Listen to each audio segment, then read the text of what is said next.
Hey, Terry and Jim here to talk about this week's episode of The Walking Dead, Heads Up. Now, this is a big episode, maybe the episode we've been waiting for all season, so if you haven't seen it yet, this is something we don't want to spoil for you, and there are a couple really big spoilers in it. So with that being said, Glenn's alive. Glenn's alive. Glenn's I alive. can't say I'm completely shocked. I don't think anybody will be. It was more interesting to see, okay, well, how did he get out of that one? And of course, all the fan theories about, you know, who was actually getting eaten there by the zombies, the walkers, were paid off. They were true.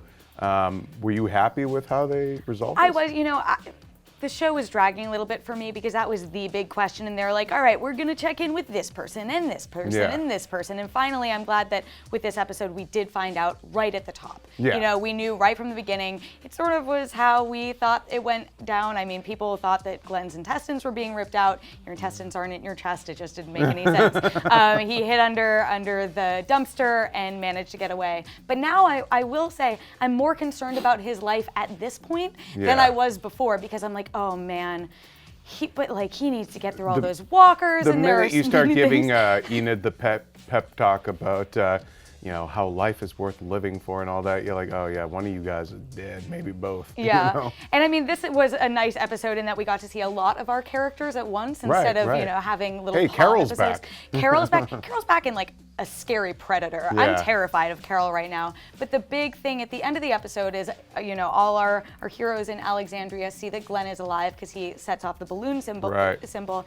And then the watchtower comes down and the wall is You can't have gone. nice things in Alexandria. You can't have nice things on The Walking Dead. No, I mean, I think it was, we knew with the mid-season finale approaching, the wall's coming down. Right, yeah, But inevitably. it was an actually great way to kind of do it. I like the silent kind of approach. After just hearing that, you've seen the kind of the wood falling here and there and the creaking and all that.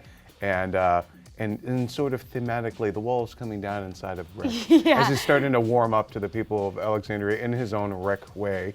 But it was, boy, was that the WTF moment of this episode. I mean, we can't swear right now, We used to but be able to swear in we these, were but like, yes. oh, F. We both had that exact same response. And then it addressed the little conversation we had a few weeks ago when Deanna walked past in that hole in the wall.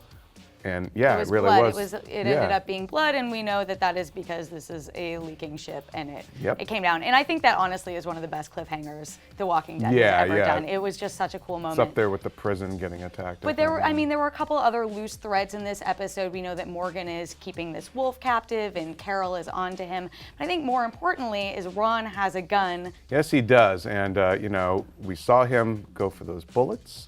We saw the whole target practice thing where it's none too subtle, and they're onto him. They know they don't quite trust him. They're not going to give him bullets, so he goes and gets them.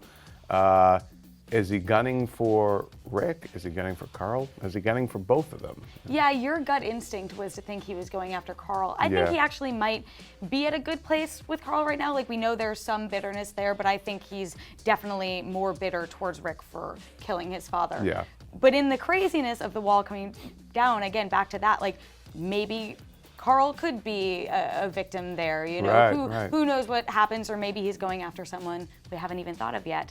Well, there is only one more episode before the mid-season break, so we know all this craziness is going to come together then, and then we're going to have to wait forever for The Walking Dead to come back, probably in February.